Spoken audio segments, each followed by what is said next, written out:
where all the pollution, many of the pollution problems, well not all of them, come from gas fracking, which is we keep the sand in solution. We add things like diesel oil, benzene, butyrol, so I think like 256 potential additives so far identified.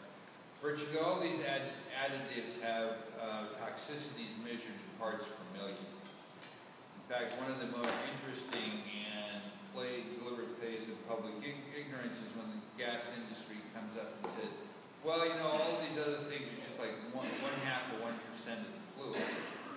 How can they be bad? Well, if you got a toxicity parts expressed in millions, something that's 1/2 of 1% is poison. And that, of course, is the problem we got with a lot of the byproducts of shale gas fracking.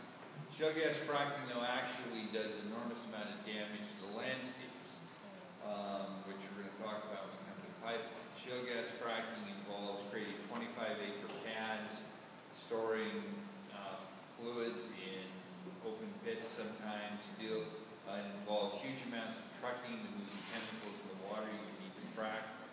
The area, a normal frack takes 5 to 10 million gallons of water. Generally, you do not find that on site. You have to truck it in. So there's a huge amount of truck traffic. There's a huge amount of land clearance. For example, in the Delaware River Basin, where a couple of the speakers who are here today, like myself, have been actively involved in keeping fracking out of the Delaware River Basin. If the industry got the fracking program with streams in the Delaware River Basin, they cleared 250,000 acres of forest, which of course would totally transform the hydrological dynamic of that landscape, not to mention the roads, the pipelines, the other activities. So that this is, of course, one of the reasons we fought so hard and so successfully to keep gas fracking out of the New York City watershed. Because it would, as I say, it would destroy the hydrological characteristics of the landscape. Now, gas fracking has produced an enormous drop in gas prices in the United States. There was a land boom in gas fracking. Everybody rushed into it. They overproduced. Now, prices have bounced back somewhat, but the economics of gas fracking are actually very dubious. And the best analysis suggests that without the kinds of public subsidies and financing shell games that Wall Street engages in, gas fracking would not be economic. Particularly not economic if gas fracking had to pay for all the landscape damage. And one of the things, you fortunately here in Westchester, to drink our water, you have a real stake in gas fracking. Fortunately in Westchester, you do not have to face the landscape damage. One of the interesting things, and when people like the Wall Street Journal opine that, well, hey, if there's a problem with gas fracking, we can solve it with regulation, because they do not realize that the passionate opposition to gas fracking only starts with the opposition to pollution and public health impact. Basically, gas fracking is a scorched earth, take no prisoners approach to a landscape. It transforms an bucolic agricultural landscape into essentially an industrial wasteland. And if there's tourism, you got a problem. If there's food production, you got a problem. And if you're like many people who moved upstate New York and Pennsylvania, who've retired and taken your retirement earnings and sunk it into the country house of your dreams, you're going to wake up and discover that the insurance companies won't give you household insurance, banks will often not give you mortgages, and the resale value of your real estate will plummet. There's a woman named Elizabeth Radon, who's the head of the League of Women Voters program, environmental program in New York State, who's done some groundbreaking research of the impact of gas fracking on property values. So this is this landscape damage to a landscape that people not only love but are economically linked to that is what really propels tens of thousands of people in New York who have come out against gas fracking. And unfortunately, in Pennsylvania, where there's a similar washback, Pennsylvania is a state that has a long and unhappy tradition of resource extraction, and the state government in Pennsylvania, which is not to say anything I haven't said before, in Pennsylvania is a wholly owned subsidiary of the shale gas fracking industry. And so Pennsylvania has Pennsylvania landscape has really taken in the neck from gas fracking. Of course, many of the people in upstate New York have contacts in Pennsylvania. They see the damage, they see what's happening to the watersheds. And so we're holding the line in the state. The state assembly has several times passed a permanent ban on gas fracking. That issue is going to be going up the mountains next year again. It's the state senate that remains the obstacle. We still have a bunch of people who somehow think that somehow gas fracking would be good for the upstate economy. What it's good for is a handful of landowners. My favorite example in this is Cooperstown, which is hardly a bastion of upstate liberalism. It's conservative, it's Republican, but except for a handful of landowners, everybody in Cooperstown is against gas fracking. The Baseball Hall of Fame, the Cooperstown Museum, the local businesses, because they know what gas fracking will do to tourism, the attractiveness of the area. I'm sure those of you who visited Cooperstown know that it's kind of a classic piece of Americana. And that's essentially what is driving the opposition. That's essentially why we need to ban in the state. Now, that's kind of a thumbnail sketch of the issue, except that there's a lot of people, a group which I like to refer to as natural gas groupies, which is unfair because actually non-shale gas, natural gas is a great fuel. And it's unfortunate that we've been running out of it. But there's a group of people, and it unfortunately includes some environmentalists who should know better, who are basically so desperate to say we're doing something about global warming that they've settled on substituting shale gas for coal burning and shale gas for oil burning in personal homes as a proof that we as a country are actually reducing our emissions. Now, there's two problems with this. The largest strategic problem is that substituting natural gas for these fuels, assuming the numbers were correct, which they're not, but I'll get to that in a moment, is basically still keeps us linked to fossil fuel. And the only way we're ever going to deal with global warming is we're going to have to swear off fossil fuel. Basically, you know, if you have any experience with alcoholism and the AAA approach, you know it's basically the AA approach, is essentially right. We just got to say no. We've got to get out of fossil fuel as a society, as a culture. This, of course, will be very hard because fossil fuel has been very good to us. This comfortable world, these beautiful buildings, all these facilities, all the plastic in our cell phones, it's all fossil fuel. Fossil fuel made the world we live in, made the prosperity we have. And the hardest thing for human beings to do is recognize that they have a crisis of success. And fossil fuel is a classic historic crisis of success. We've been essentially so successful at exploiting fossil fuel that the cost of it now exceeds the benefits from it. And so we have got to transition. Just like when we came out of the Ice Age, such brilliant hunter-gatherers that in 2,000 years we peeled the earth with big game, we had to invent agriculture to feed ourselves. We're in the same position, actually, with global warming and fossil fuel. We've got to come up with a new way of heating and warming ourselves. And we have the answers to that, which are called green energy. But this is not about green energy. It's about shale gas, health, and pipeline. But I think this context is helpful, that because we have a bunch of people committed to natural gas as some kind of magic bullet for global warming, we're making a lot of mistakes. Now, the second problem with the magic bullet, the global warming approach, is that natural gas production kicks off a lot of what's called fugitive methane. Methane, for those of you following the issue, is different. Depending on who you read, EPA says 25 times. But people argue that it's 72 times as strong a global warming precursor as carbon dioxide. 25, I'll take 25 so it makes the point adequately enough. Which is that if you essentially leak more than 2% of your methane production, you've actually lost any benefits of substituting natural gas for coal and oil. And you may actually be making global warming worse.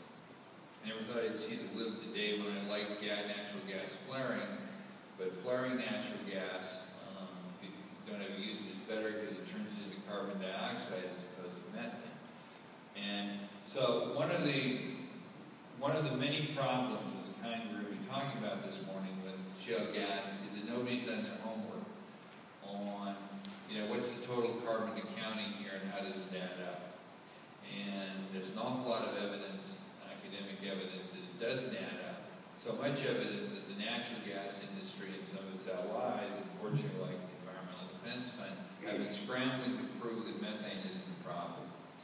They've been scrambling to prove that the industry can collect methane and control it, whereas many of the citizens groups, such as the Damascus Citizens for Sustainability, which is a group based in the Delaware River Basin, which has done brilliant work in protecting the basin, have funded their own surveys of methane leakage, and the numbers are pretty scary, 5 to 8% out of distribution systems. So essentially, we may be great with shale gas.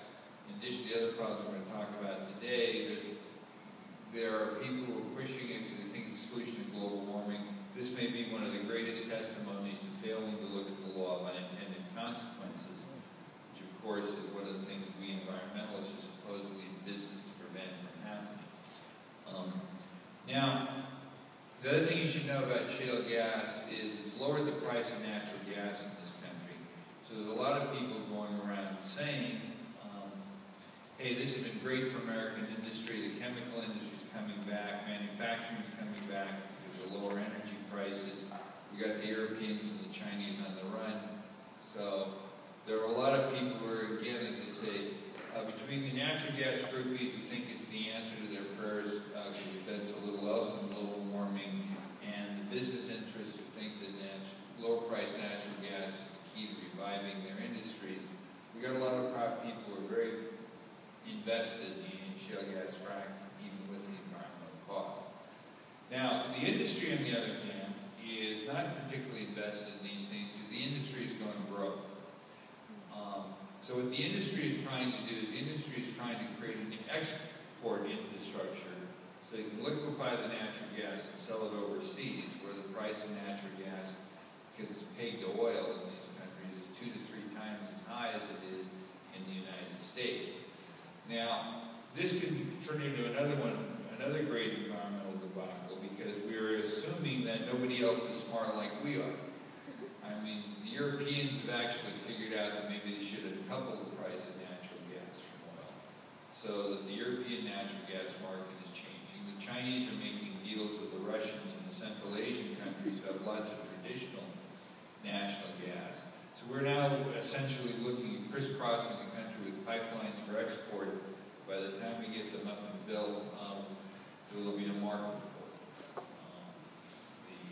So even before we get to the issue we're supposed to talk about today, which is radon and pipelines, you should understand that this is a huge complex thing that has tendrils spreading through many parts of American life. Through kind of environmental, through global warming policy, through export policy, through balance of payments, through the revival of the chemical and steelmaking industries. It's a classic, sustainability challenge. But unfortunately for us, the Obama administration is committed to natural gas. Essentially, the Obama administration is pushing, we're going to deal with global warming regulatorily, we're going to clamp down on utilities. Essentially what their utility policy means is we're going to force utilities to switch from coal to natural gas. And so to the extent we have all these problems with shale gas, which is most predicted to be 90% of future gas production, like as I said, we may be about to commit one of the great environmental blunders of all time. So that's the context. Now, in the last couple of years, a couple of new problems have emerged with natural gas, one of which is radon. Now, if you live in the Northeast and you buy a house in the country and you don't check your basement for radon, you're making a serious mistake, because the granites and the soils underneath are natural precursors of radon gas. Radon gas is the second largest source after smoking of lung cancer in the United States. It's not a pleasant way to die, and it's a very unpleasant disease have. And we have fairly good protocols for protecting against the kind of radon that will collect in a basement in a rural or suburban house and dealing with it. Now, when you burn, you know, I grew up in a country of electric stoves, but the Northeast is basically a country of gas stoves. When you burn natural gas in a gas stove, you get radon. Now, fortunately, in the past, the gas we've taken from is kind of old-fashioned natural gas from the Gulf Coast. This gas has very low levels of radon. Jeff is going to go into this in more detail, as will Susan, but basically, essentially, what Marcellus gas is very high levels of radon. How high is a subject of debate. The industry is, again, desperately trying to prove that those of us who are raising this issue are essentially saying, we're terrorists, you know, we're trying to scare people with public health, this, that, and the other thing. You know, we're awful people. You know, let these poor people boil their coffee in peace. Well, letting these poor people boil their coffee in peace may be as big a mistake as 30 years ago not taking tobacco and lung cancer. Seriously, because of course the problem will be, it'll be 10, 15 years worth of exposure, and then we can wake up one morning and find we're in the middle of a new lung cancer epidemic. So a bunch of us are trying to get the regulatory and public health authorities, both the federal government and the states of New York and Pennsylvania, to pay attention to this issue. That is, you would think that if people are proposing to switch the source of natural gas that's going into your stoves and your furnaces, somebody would actually look at the radon level. No, they're just making assumptions about it. And to say they're trying to demonize the people who try to raise this issue. As was mentioned, I was a commissioner of environmental protection. I had a lot of public health responsibilities. I like to think that when we looked at issues like this, we would have done our homework. But the issue is not in the EIS of gas fracking in the state of New York. The issue is not in the governor's public health study. The issue is not in the FERC proceedings over these pipelines.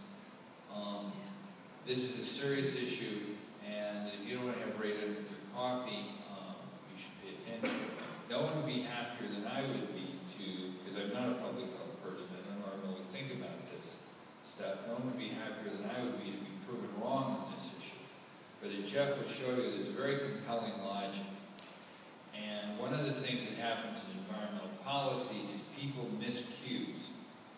You know, one of the things when I teach environmental sustainability, I teach people, look, what's the cue here? What's the can opener issue? What's the evidence that suggests you may want to look at this? Well, clearly, if, and I don't want to, as I said, I'm going to stop here because I'm going to queer Jeff's presentation.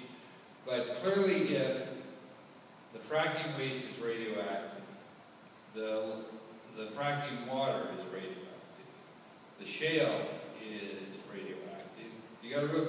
Somebody should be asking the question whether or not the natural gas you're getting out from all of these sources has some issues of radioactivity to it. And that's all we're saying. We're basically saying that this should be done. Now, there will be legislation introduced next spring in Albany that will be sponsored by Linda Rosenthal, who's a very activist assemblywoman from New York City, and Dick Godfrey, who is the chairman of the Assembly's Health Committee, to do something about this program. Because frankly, the state administration so far has stonewalled these concerns. So, now, the other issue is pipelines. The first segue to this, of course, is if the gas that goes through pipelines has a high level of radiation, it's going to essentially, over time, create a radioactive cladding along the pipelines and the compressor stations. This is actually a huge occupational and worker safety issue.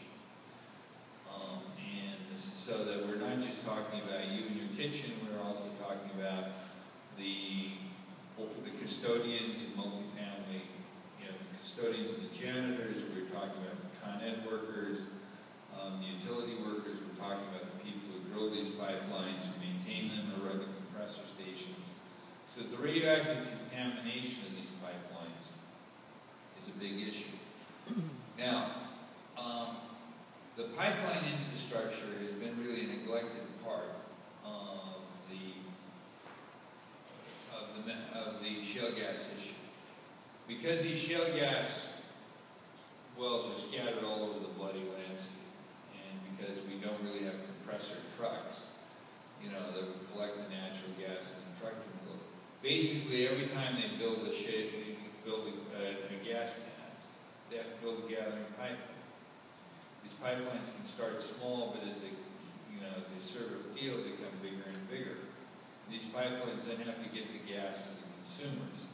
But this is actually not what's driving a lot of the pipelines. What's driving a lot of the pipelines is going back to what I told you about exporting liquid natural gas. Like if they want to build, for example, an LNG port off the harbor of New York City, many of the pipelines, such as the Spectra pipeline coming to New York City, basically are sized at a level that we do not need as a city, but are clearly going to accommodate an export strategy of LNG. Now, a pipeline, of course, cuts a swath through the landscape. Pipelines can be particularly damaging on stream crossings. The Army Corps of Engineers is supposed to regulate those, but it's quite clear they're not doing that. I mean, ideally, you would essentially, every time you cross a stream, have to mitigate. And actually, interestingly enough, we have pretty good programs in the United States now from departments of transportation when they build highways to do this kind of mitigation. But we have terrible programs for pipelines. Historically, in the United States, because we were so committed to fossil fuel, we made it very easy for fossil fuel companies to build pipelines. We gave them powers of eminent domain. We essentially cut down the regulatory review. The theory was this was protecting the public interest from being blackmailed by private landowners. But of course, none of this looked into kind of cumulative regional impacts. I mean, cumulative impact is a big word for us environmentalists. Unfortunately, we're not nearly as good at getting it to happen as we are in talking about it. But the whole pipeline regulatory system in the United States is not designed to look at any of these issues, either cumulative impact of a particular pipeline or cumulative impact of the whole pipeline structure. But just as the well pads take 25 acres a pop, a pipeline has to cut a swath through the vegetation. You know, one of the losses we've had in the Delaware River Basin is we've got a pipeline crossing the upper Delaware River that's just essentially bulldozing the forest as it goes through it to, you know, essentially make construction possible. So that pipelines are actually a big piece of the land, what I call the scorched earth approach to the landscape. And they're a big piece of the lack of kind of cumulative impact and systematic study of how to do this. So I'm going to kind of stop here because we're going to have some more